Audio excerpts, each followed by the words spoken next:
Bonjour et bienvenue à tous et à toutes. J'ai l'immense honneur de vous présenter le premier épisode de cette série de 3 vidéos très spéciales réalisées à l'occasion de la Journée internationale des femmes et des filles de sciences qui a lieu chaque année le 11 février et dont vous pouvez retrouver les divers contenus créés pour l'occasion sous le hashtag officiel Femmes en Sciences.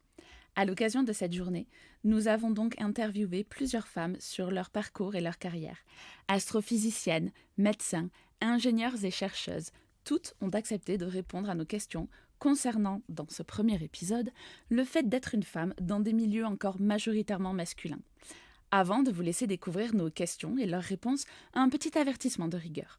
Les conditions de captation varient d'une femme à l'autre car les interviews ont été réalisées à distance. Nous vous remercions donc par avance d'être indulgents et indulgentes sur la qualité sonore de certaines interviews. Merci également de respecter ces femmes et leurs propos qui relèvent de leur expérience personnelle dans chacun de leurs domaines. Je compte donc sur chacun et chacune d'entre vous pour garder l'espace commentaire respectueux et constructif. Sans plus attendre, voici leurs réponses à nos questions. Est-ce que tu peux te présenter, s'il te plaît? Bonjour, moi je m'appelle Fantine, je suis médecin généraliste, pas encore thésée, j'ai 28 ans et du coup je fais ma thèse d'exercice sur l'impact de vidéos de vulgarisation sur la consommation d'homéopathie. Donc en fait j'essaye de savoir si quand on montre des vidéos de vulgarisation sur l'homéopathie à des gens qui en consomment, ils en consomment plus, moins ou est-ce que ça change rien. Par ailleurs j'ai une chaîne YouTube de vulgarisation depuis 3 ans qui s'appelle Fantine et Hippocrate sur laquelle je fais de la vulgarisation médicale et un petit peu de debunk. Et je suis membre de la STEC et secrétaire adjointe. Je m'appelle Elisabeth Bernadotte, j'ai 55 ans et je travaille dans le développement de cartes électroniques pour l'aéronautique. Donc à la base, c'est le besoin du client et on va donc développer un produit autour d'un besoin. Et donc il va y avoir plusieurs corps de métier, de la mécanique, de l'électronique, de la gestion de configuration pour les matériels, voilà, des achats. Et donc moi, mon domaine, c'est l'électronique analogique. Donc c'est encore plus restreint que l'électronique auquel vous pouvez penser. Donc, je m'appelle Marjorie Whitfield, j'ai 36 ans, je suis chercheuse INSERM et je travaille à l'Institut pour l'avancée des biosciences à Grenoble. Et mon champ de recherche, c'est la biologie de la reproduction masculine spécifiquement. Je fais des recherches pour essayer de comprendre pourquoi certains hommes sont infertiles, d'une part, et j'ai une autre partie de mes recherches qui vise à mieux comprendre comment en fait le flagelle, donc la partie mobile du spermatozoïde, se fabrique. Donc, je travaille dans le laboratoire, à la paillasse, comme on dit, où je fais des expériences, voilà, pour essayer de comprendre un peu comment tout ça fonctionne. Et il y a aussi une bonne partie de mon travail en tant que chercheuse qui se fait aussi sur l'ordinateur, malheureusement. Plus on vieillit dans la carrière de chercheuse et plus on fait du travail informatique avec des demandes de financement, l'écriture des articles scientifiques, etc. Alors, je m'appelle Lucie Lebouleux, je suis astrophysicienne au CNRS, j'ai 32 ans et je travaille sur la détection d'exoplanètes et comment construire les bons télescopes pour découvrir des exoplanètes. Alors, une journée, ça va être 2 tiers à peu près sur ordinateur. Ça, c'est la partie la moins fun, qui est quand même hyper intéressante parce qu'on a beaucoup de simulations à faire, de travail à faire sur ordinateur pour imiter les télescopes, pour essayer de comprendre ce qu'il se passe dans les télescopes. Et ensuite, il y a 1 tiers de la journée environ où on est en laboratoire. Donc, on a une expérience d'optique qui imite, mais pour de vrai, un télescope, mais miniature. Et on essaye de faire fonctionner, de regarder si la lumière se comporte comme ce qu'on a prévu. On a nos lasers et on essaye de voir comment les choses se comportent. Donc bonjour, je m'appelle Mélodie, j'ai 30 ans encore pour quelques heures. Je suis ingénieure chimiste, physico-chimiste à la base et actuellement j'occupe un poste de responsable laboratoire donc technique et commercial dans une petite société qui fait des produits polyester, donc de la chimie dans le domaine des composites, donc on va dire plus vulgairement de la peinture. Donc au début, je faisais énormément de paillasse, ça a occupé quasiment 80% de mon temps de travail. Maintenant, c'est plus du tout le cas. La paillasse, ça occupe à peine 10% de mon temps de travail, donc je fais principalement de l'encadrement. Tout ce qui est gestion des fournisseurs, des achats, des échantillons. Je prépare les plans d'expérience pour mes alternants. Je vérifie toute la partie contrôle qualité des lots de production avec un des techniciens qui travaille chez nous. Et au niveau de la partie commerciale, donc là, je regarde les offres de prix. Je suis toutes les tournées de nos 2 commerciaux. Et du coup, je m'occupe de toute la partie statistique et informatique de la société. Ok. Alors bonjour, je m'appelle Gabrielle de Micheli. Donc je suis chercheuse en informatique. Donc je travaille en cryptographie, qui est en fait une discipline à l'intersection de l'informatique et des mathématiques. Et je suis chercheuse à l'Université de Californie à San Diego pour l'instant. Donc je suis très contente d'être ici à cette interview. Donc je suis sur un bateau pour l'instant. Donc ça rend les conditions d'enregistrement un chouïa compliquées.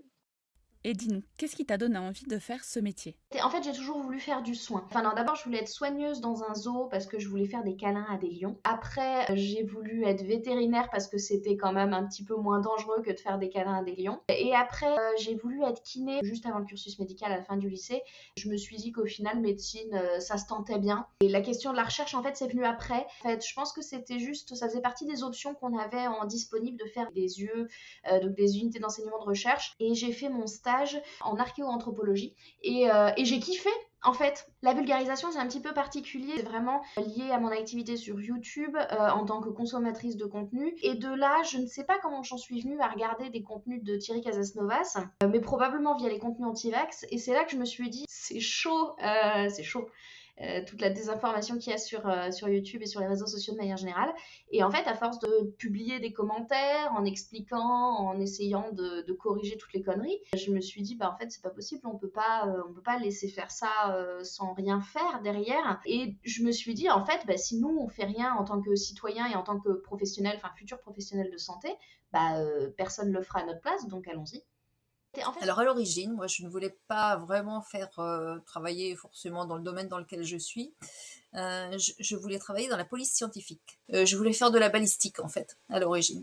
Donc c'était des études de mesures physiques ou d'électronique. Et donc j'ai fait des études d'électronique. J'ai fait un DUT en région parisienne. Et à l'issue de mes études, on m'a proposé un stage. Et donc, je suis partie, j'ai fait mon stage. Et puis, je suis restée dans l'entreprise, en fait. Et j'y suis depuis le début. Alors, j'ai toujours aimé la biologie en général. J'ai donc commencé par essayer de faire médecin. Donc, j'ai fait la première année de médecine, donc, qui est un concours, que je n'ai pas eu.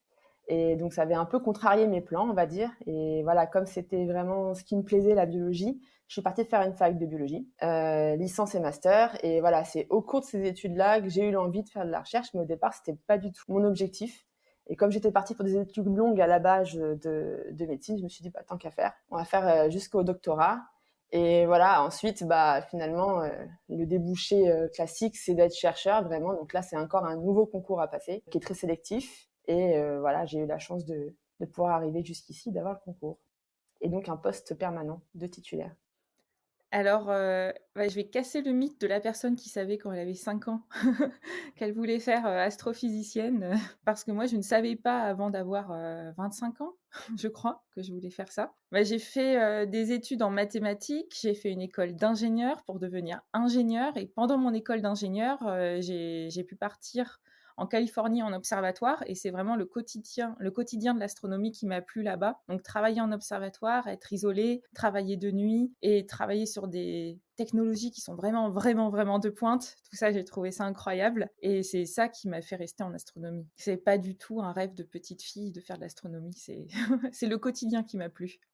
Alors, j'ai toujours été intéressée par la partie scientifique dès l'école, dès le collège. Donc, c'était plutôt axé sur les mathématiques et la physique-chimie. C'était vraiment les deux matières qui m'intéressaient le plus. J'ai vraiment axé côté physique-chimie depuis la fin du collège, principalement grâce à un professeur qui était très intéressant à l'époque. Et ensuite, sur vraiment la partie développement de produits, c'est quelque chose qui était important pour moi de pas être axé recherche et de vraiment avoir un impact et voir mon travail en vente. Alors, pas forcément sur le grand public, mais au moins d'avoir un produit qui allait être utilisé vraiment en pratique et non pas seulement de la théorie. Donc c'est pour ça que j'ai voulu faire du développement de produits liés à la physico-chimie. Après, le domaine d'activité des peintures, il est arrivé au fur et à mesure de mes expériences et des stages, mais c'est un domaine d'activité qui pourrait être tout autre aujourd'hui puisque c'est vraiment des domaines d'activité, que ce soit les peintures, les cosmétiques, les détergents, qui sont assez similaires en termes de quotidien et de vraiment du travail qu'on fait au quotidien. C'est juste après quelle matière première on mélange, mais c'est pas quelque chose qui était un choix spécifique de ma part. Alors j'ai grandi un peu dans un milieu scientifique avec un père qui est encore professeur à l'université. Et depuis toute petite, j'ai toujours eu une curiosité pour les sciences. Alors ça a pendant longtemps été la physique, un peu tous les phénomènes naturels. Je voulais être océanographe à un moment donné, après astronaute. Enfin, c'est passé par tout un peu ces métiers de rêve qui sont reliés à la science. Et à la fin de mes études, enfin à la fin de mon lycée, j'ai opté pour les mathématiques parce que j'aimais beaucoup justement l'approche énigmatique que je trouvais aux maths. Donc résoudre des problèmes, réfléchir, un peu comme résoudre un puzzle. Et donc ça m'a toujours plu en fait cette idée que mon travail consistait à répondre, essayer de résoudre, répondre à des questions, résoudre des problèmes qui étaient encore inconnus. Et j'ai trouvé ça fascinant. Donc je me suis lancée dans la recherche avec une thèse et j'y suis restée parce que ça m'a toujours plu, la curiosité et aussi le fait de toujours apprendre de nouvelles choses, de lire des papiers de recherche, de comprendre de nouveaux théorèmes, de découvrir de nouveaux objets mathématiques dans mon cas. Donc toute cette curiosité scientifique ne m'a jamais quittée. Donc c'est pour ça que je suis encore dans ce métier.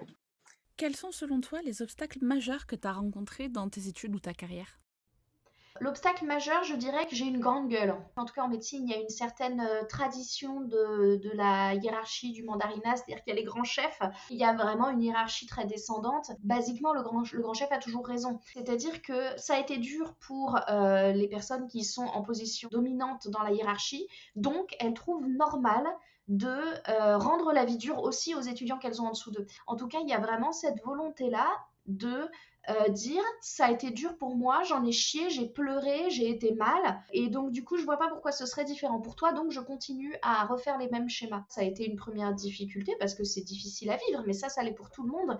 Là où peut-être j'ai une particularité par rapport à d'autres étudiants en médecine, c'est que moi j'ai ouvert ma gueule, notamment par exemple pour tout ce qui était influence des laboratoires pharmaceutiques et des visiteurs médicaux, ce qui m'a valu des soucis assez intéressants auprès du Conseil de l'ordre, parce que en fait ça se fait pas de critiquer des confrères, a fortiori quand c'est des confrères qui sont en situation de hiérarchie. Sur YouTube, les obstacles ils sont plus personnels, d'avoir des difficultés à rencontrer son audience, d'avoir des difficultés à faire les vues entre guillemets qu'on voudrait faire, à toucher les personnes qu'on voudrait toucher. La difficulté peut-être dans l'activité de vulgarisation, ça a été les premières grosses remises en question, notamment la vidéo sur le lumbago, qui est d'un point de vue de la recherche universitaire une catastrophe en fait. C'est-à-dire que je me basais encore à cette époque-là uniquement sur mes bouquins de cours qui ont 5 à 10 ans de retard par rapport à la recherche académique. Et j'ai mangé énormément de critiques, pas malveillantes et constructives, de la part de beaucoup de kinés notamment, qui m'ont dit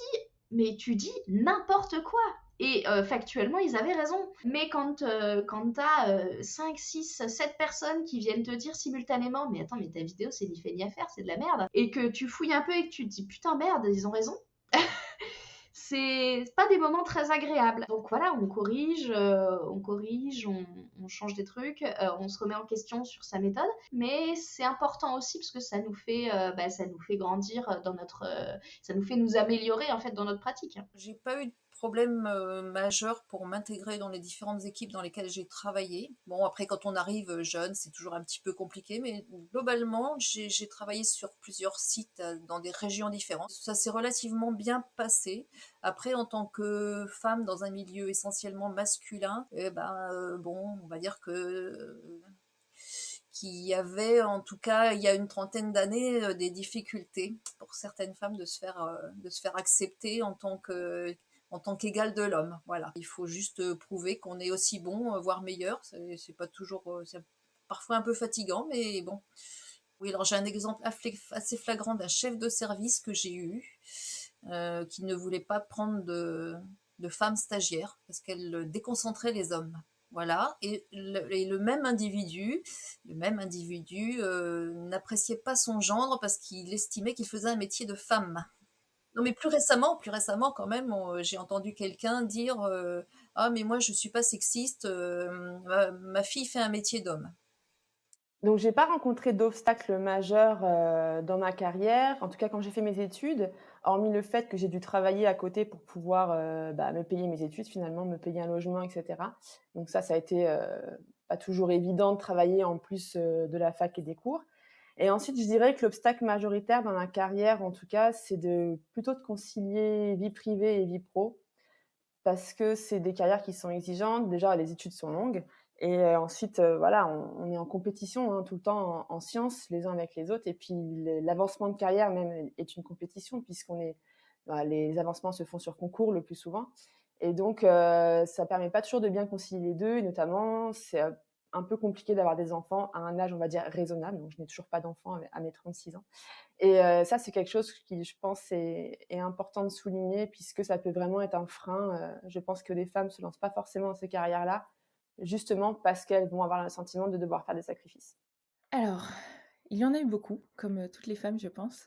Alors, les premiers obstacles, ça a été, le fait de ne pas être crédible pendant mes études. J'étais une femme en classe préparatoire mathématiques et physique et j'étais pas crédible du point de vue des professeurs, mais aussi beaucoup du point de vue des autres élèves, y compris mes amis. Ils n'avaient pas une très grande estime dans mes capacités, en maths en particulier. Donc ça, c'était le premier obstacle, construire, toute seule, cette confiance, battre le syndrome de l'imposteur, du coup, parce que depuis que j'ai appris que ça s'appelait comme ça. Et après, au sein du milieu, ça a été un peu pareil, essayer d'avoir confiance en moi quand j'avais l'impression que personne d'autre n'était là pour m'apporter cette confiance. Donc il y a eu bien entendu des soucis qui étaient d'ordre de comportement inapproprié, etc., qui ont un impact direct et qui ont un impact indirect aussi sur la confiance en soi. On se demande pourquoi est-ce qu'on est là, est-ce qu'on n'a pas été embauché par erreur, est-ce qu'on n'est pas resté là par erreur, est-ce que tous les résultats ne sont pas arrivés par hasard alors qu'on a fait un énorme travail pour les obtenir. Chaque étape, il faut avoir confiance en soi pour candidater à un doctorat, pour candidater à un poste permanent en recherche en France, il faut avoir confiance en soi. Donc il fallait que je l'ai,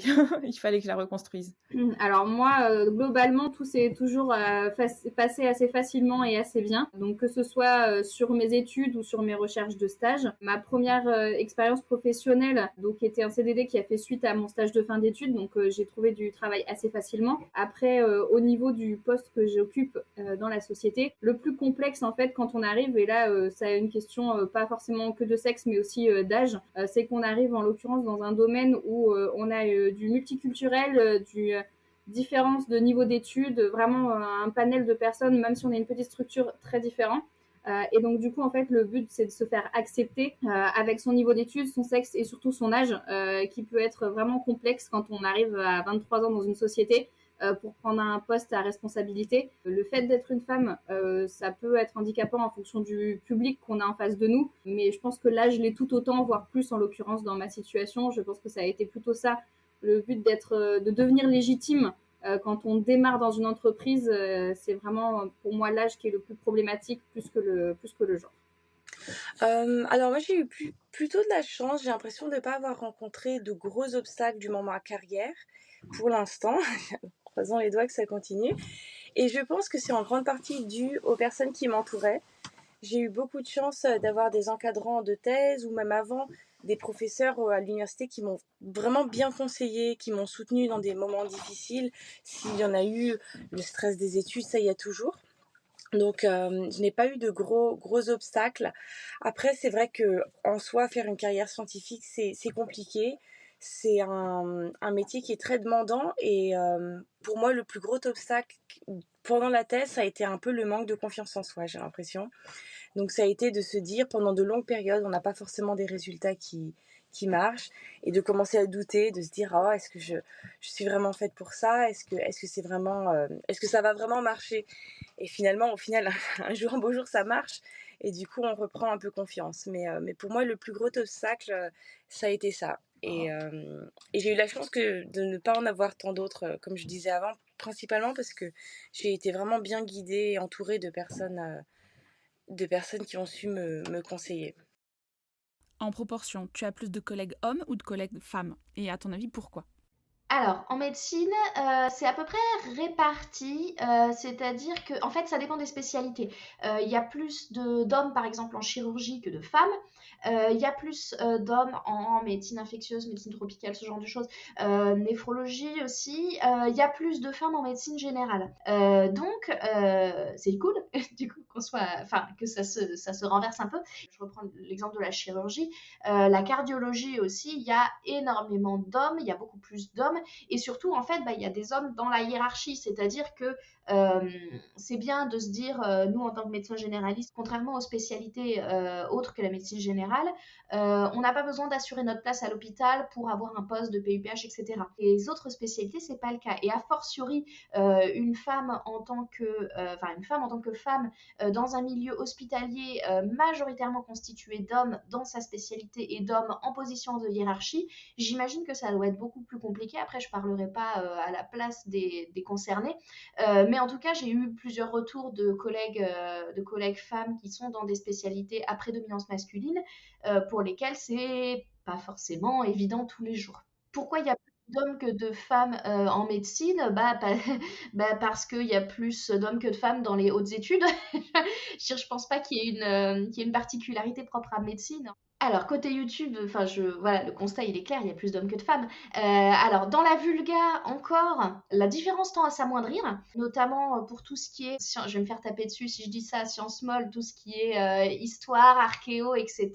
Il y a de plus en plus de femmes qui se mettent à faire de la vulgarisation dans ces domaines-là, qui sont leurs domaines d'expertise, donc c'est cool. Et alors, dans le milieu de l'esprit critique et de la zététique, c'est la catastrophe. On n'est pas nombreuses. Là, comme ça, Miss Pauline, il y a Elisabeth Fétit, bien sûr. Et moi, moi, je fais plus de la vulgarisation que du full esprit critique. Je me mets dans la catégorie parce que je fais du debunk, mais c'est pas mon activité principale. Donc c'est la dèche. Dans le milieu de l'esprit critique, c'est la dèche, vraiment. Donc maintenant, peut-être qu'effectivement, le fait que ce soit majoritairement des hommes, ça freine un peu certaines femmes à se dire « Ouh là là, mais putain, je vais être la seule meuf, j'ai pas trop envie d'aller me lancer là-dedans », ce que je peux entendre.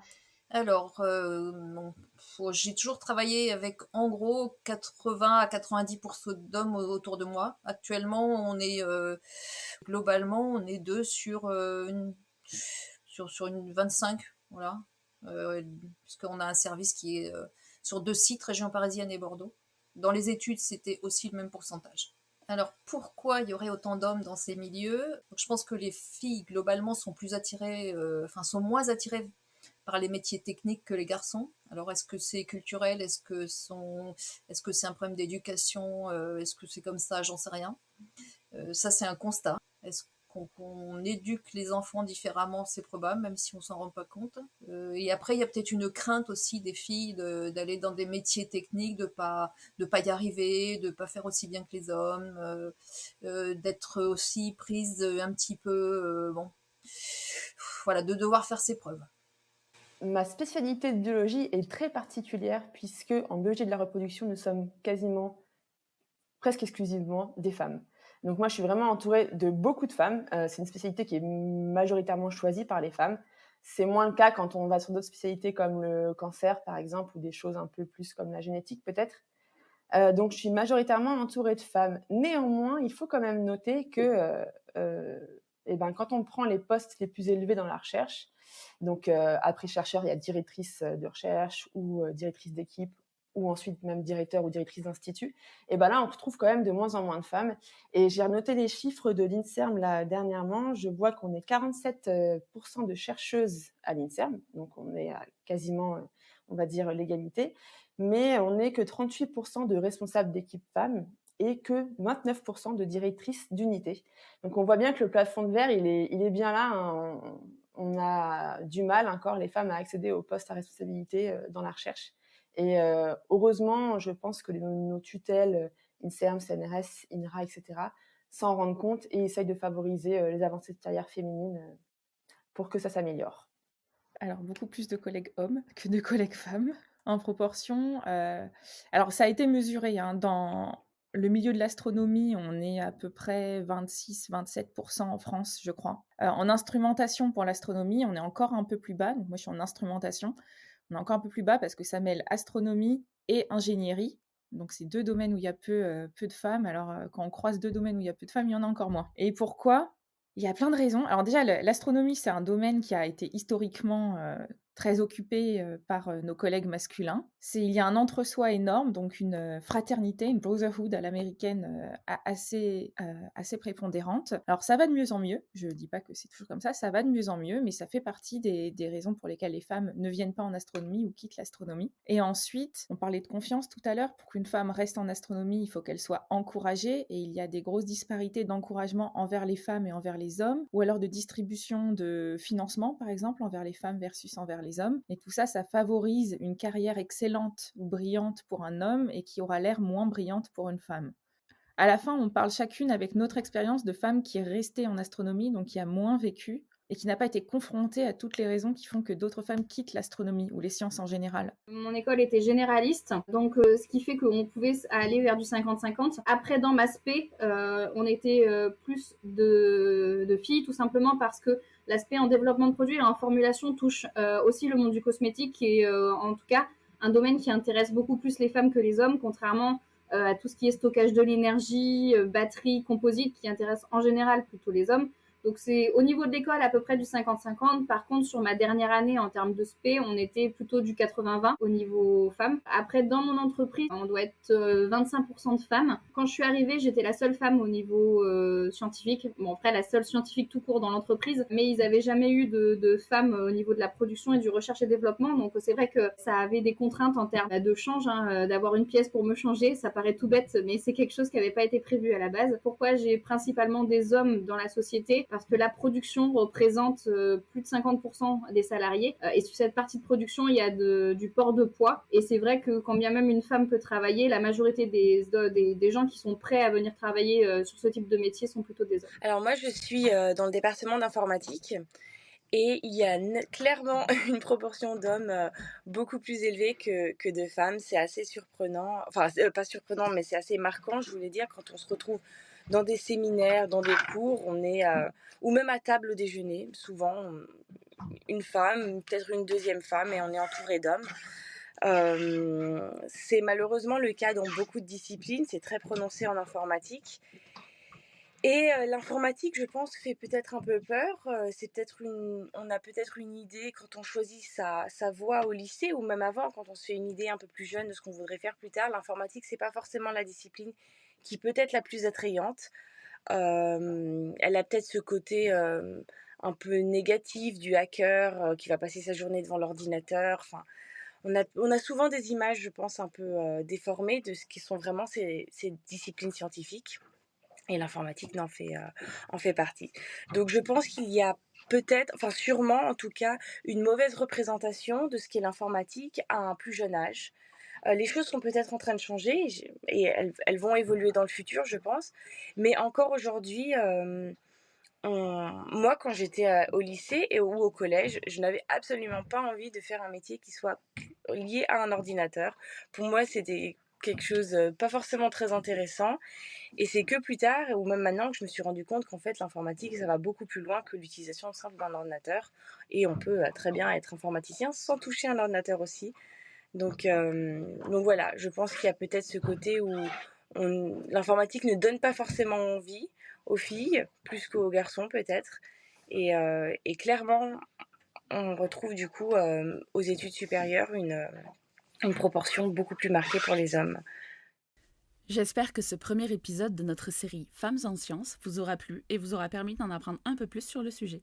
Je vous invite maintenant à regarder les épisodes suivants. Merci d'avoir regardé cette vidéo jusqu'à la fin. Pour soutenir la STEC, pensez à liker et commenter cette vidéo, ainsi qu'à vous abonner et activer la cloche pour ne rien rater des vidéos à venir sur la chaîne. Et pour les personnes qui le veulent et qui le peuvent, faites-nous un don. Vous pouvez flasher le QR code qui s'affiche à l'écran ou bien utiliser le lien Helloasso en barre de description.